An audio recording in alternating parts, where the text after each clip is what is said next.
সেই বাড়ির septic tank ভেঙে সেখান থেকে কিছু মাংস উদ্ধার করা হয়েছে। মাননীয় সংসদ সদস্যকে কী কারণে হত্যা করা হয়েছে, অর্থাৎ হত্যার মোটিভ কী, এটি এখনও পর্যন্ত বাংলাদেশি পুলিশ কিংবা ইন্ডিয়ান পুলিশ কেউই উদ্ধার করতে পারেনি। অন্য যে কোনো মাধ্যম বা কূটনৈতিক যে কোনো চ্যানেলে সর্বোচ্চ চেষ্টা এ বিষয়ে করা হবে। ঝিনাইদহের মাননীয় সংসদ সদস্য জনাব আনোয়ারুল আজিম আনার এর যে দুঃখজনক ঘটনা আমরা জানি, কলকাতায় তিনি নিহত হয়েছেন। আমাদের একটি টিম কলকাতায় গিয়েছে, সেখানে গিয়ে তার মৃতদেহ যে শনাক্ত করা এবং মৃতদেহ যে সন্ধান করা, সেটি মূল উদ্দেশ্য। আমাদের যারা এটির সাথে জড়িত ছিল, বিশেষ করে হত্যাকাণ্ডের সাথে জড়িত ছিল, তাদের ইতিমধ্যেই চিহ্নিত করা হয়েছে। তাদের কেউ কেউ গ্রেপ্তার হয়েছে।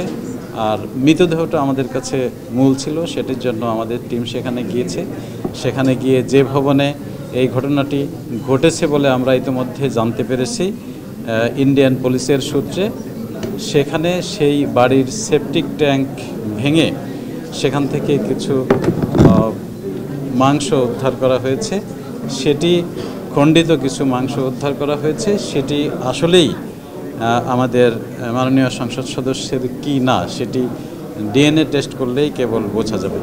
মাননীয় সংসদ সদস্যকে কী কারণে হত্যা করা হয়েছে, অর্থাৎ হত্যার মোটিভ কী, এটি এখনও পর্যন্ত বাংলাদেশি পুলিশ কিংবা ইন্ডিয়ান পুলিশ কেউই উদ্ধার করতে পারেনি। এর মূল কারণ, এটির যিনি ষড়যন্ত্রকারী, এটির যিনি পরিকল্পনাকারী, তিনি এখন দেশের বাইরে রয়েছেন। তাকে গ্রেপ্তার করা যায়নি বিধায় এটি এখনও কিছুই উদ্ধার করা যায়নি। তাকে গ্রেপ্তার করলেই কেবল এই হত্যার মোটিভ জানা সম্ভব হবে। এটির বিষয়ে আমাদের যে ধরনের প্রচেষ্টা করা দরকার পুলিশের পক্ষ থেকে, সেটির সর্বোত্তম চেষ্টা করা হবে। এটির বিষয়ে যেহেতু তিনি আমাদের জাতীয় সংসদের একজন মাননীয় সদস্য ছিলেন, সুতরাং তার বিষয়টি সর্বোচ্চ গুরুত্ব দেওয়া হবে। আমাদের যদিও এই মুহূর্তে সেই ধরনের কোনো কন্ট্রাক্ট তাদের সাথে নেই, তারপরেও অন্য যে কোনো মাধ্যম বা কূটনৈতিক যে কোনো চ্যানেলে সর্বোচ্চ চেষ্টা এ বিষয়ে করা হবে।